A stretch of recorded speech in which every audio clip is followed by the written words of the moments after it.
기자 수첩은 뭘 가지고 오셨어요?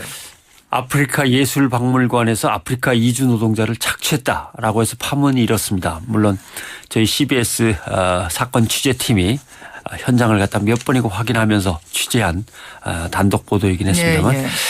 이곳이 또 이사장이 이제 새누리당의 홍문종 사무총장이어서 또 더 문제가 됐죠. 어제 사과 입장을 표명을 했죠. 국민 앞에 송구스럽다고 사과를 표명했습니다. 보도된 내용을 잠깐 요약을 해 주시겠어요? 뭐 저희가 또 특정 보도했다고 또 자꾸 이렇게 얘기하는 게 뭐해서 간단하게 말씀드리면 저임금이고 열악한 주거 환경, 비인간적인 대우도 간간히 있었다. 이게 문제가 되는 거죠.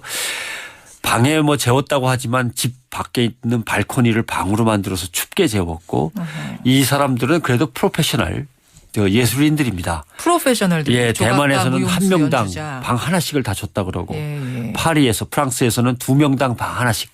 근데 한국에서는 난방도 안 되는 방에 4-5명씩 뭉쳐서 잠을 자게 만들었다라고 하는 것도 어찌 보면 대우가 아니었던 것 같고 데려올 때는 뭐 텔레비전도 있다 컴퓨터도 마음대로 할 수 있다 그랬는데 현실은 전혀 그렇지 않고 정말 설국영화 열차 꼬리칸 같은 곳이었다 이런 얘기 아닙니까? 예.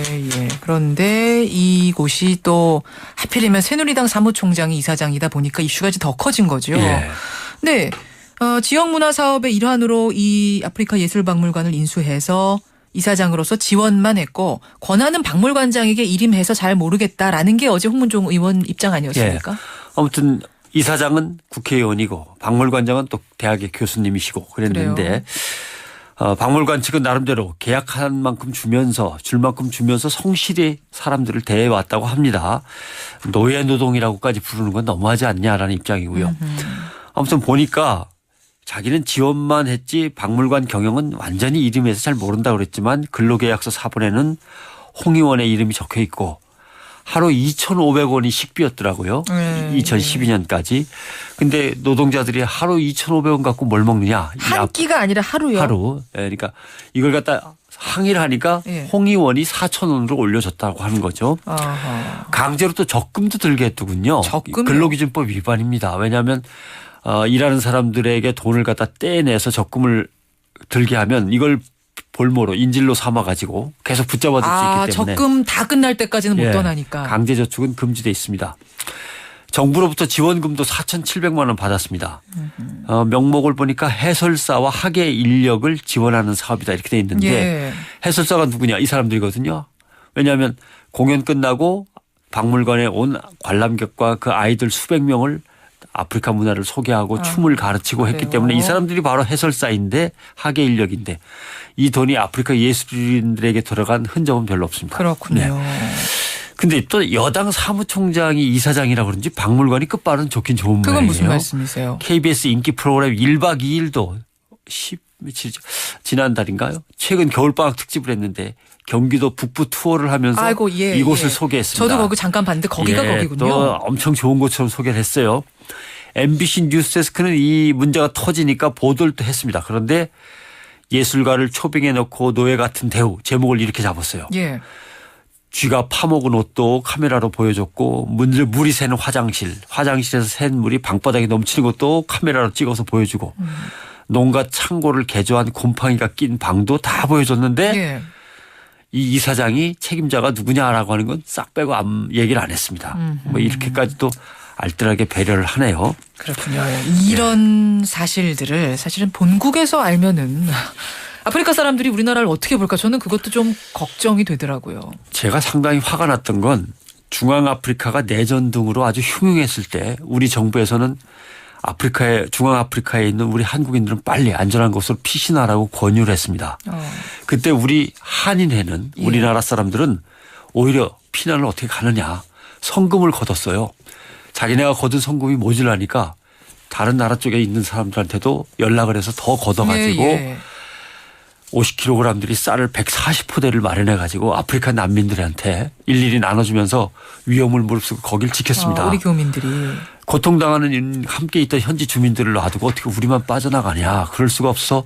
우선 쌀이라도 걷어가지고 먹이려고 했다라고 하는 거죠. 그래요. 이게 외국인들이 피난민을 위해서 성금을 거둔 건 처음이었습니다. 그 중앙아프리카에서. 물론 이제 유엔이나 난민기구에서는 지원한 게 있었지만요. 굉장히 여론이 좋았겠네요. 그럼요. 현지에서. 정부 대표들이 사무실로 장관이 찾아와서 고맙다고 인사를 하고 가고요. 아프리카의 정부들이.